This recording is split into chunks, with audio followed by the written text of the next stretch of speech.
Assalamualaikum warahmatullahi wabarakatuh. Perkenalkan, nama saya Muhammad Rusdi Ramadan dengan NIM 231021110027. Saya akan menganalisis tentang kasus internasional, yaitu pencemaran es di Antartika dan Greenland. Sebelumnya tugas ini sebagai untuk memenuhi nilai ulangan akhir semester hukum lingkungan. Pertama-tama saya akan menerangkan kronologi dan dampak pengerusakan atau pencemaran lingkungan. Pertama,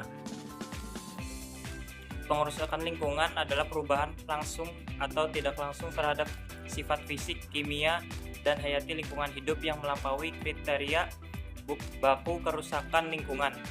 Pencemaran lingkungan adalah masuk atau dimasukkannya makhluk hidup, zat, energi, dan atau komponen lain ke dalam lingkungan hidup oleh kegiatan manusia, sehingga kualitas lingkungan menurun hingga ke tingkat tertentu. Pencairan lapisan es di Antartika dan Greenland merupakan indikator nyata pengerusakan lingkungan global. Proses ini disebabkan oleh peningkatan emisi gas rumah kaca yang berdampak pada kenaikan permukaan air laut, hilangnya habitat, dan gangguan sistem ekonomi dunia. Permasalahan hukuman lingkungan secara administratif, perdata, dan pidana. Dari sisi hukum lingkungan, permasalahan ini mencakup yang pertama adalah administratif, yaitu negara yang gagal mengendalikan emisi dapat dikenakan sanksi administratif termasuk peringatan, pembekuan izin, atau pencabutan izin usaha. Yang kedua, perdata, yaitu korban terdampak seperti masyarakat pesisir berpotensi menggugat negara atau korporasi pencemar atas kerugian lingkungan dan ekonomi. Yang ketiga, pidana. Dalam kasus ekstrim, pelaku pencemaran lingkungan dapat dikenai hukuman pidana berdasarkan Undang-Undang Nomor 32 Tahun 2009 apabila terbukti melakukan kejahatan lingkungan hidup secara sistematis dan masif. Selanjutnya, prinsip penyelesaian litigasi dan non-litigasi. Prinsip hukum lingkungan dalam penyelesaian kasus seperti ini dapat ditempuh melalui jalur litigasi, yaitu penyelesaian melalui pengadilan atau perdata maupun pidana, dan non-litigasi, yaitu pendekatan di luar pengadilan seperti mediasi lingkungan, negosiasi, dan arbitrase yang melibatkan masyarakat dan lembaga. Selanjutnya adalah peran serta masyarakat dalam mengelola lingkungan. Undang-Undang Nomor 4 Tahun 1992 dan Undang-Undang Nomor 23 Tahun 1997 dan Undang-Undang Nomor 32 Tahun 2009. Semuanya menegaskan bahwa masyarakat berhak dan wajib berperan serta dalam perlindungan lingkungan hidup. Peran ini meliputi pemberian informasi dan pelaporan pencemaran, partisipasi dalam pengawasan, menjadi bagian dari pengambilan keputusan lingkungan. Masyarakat internasional pun kini aktif melalui gerakan iklim global seperti Fridays for Future dan Climate Action Network. Baik, selanjutnya asas dalam Undang-Undang Nomor 32 Tahun 2009 yang terkait. 1.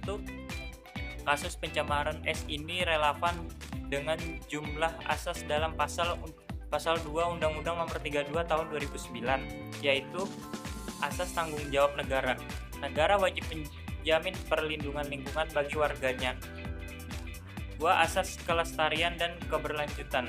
Kebijakan iklim harus menjamin keberlangsungan sistem ekologi. 3. Asas partisipatif. Masyarakat dunia harus dilibatkan aktif. Yang keempat, asas keadilan. Negara berkembang yang paling berdampak harus mendapat keadilan iklim. Kemudian asas kehati-hatian dan pencegahan. Setiap kebijakan industri dan energi harus berbasis mitigasi risiko. Dan yang terakhir, asas polluter pays.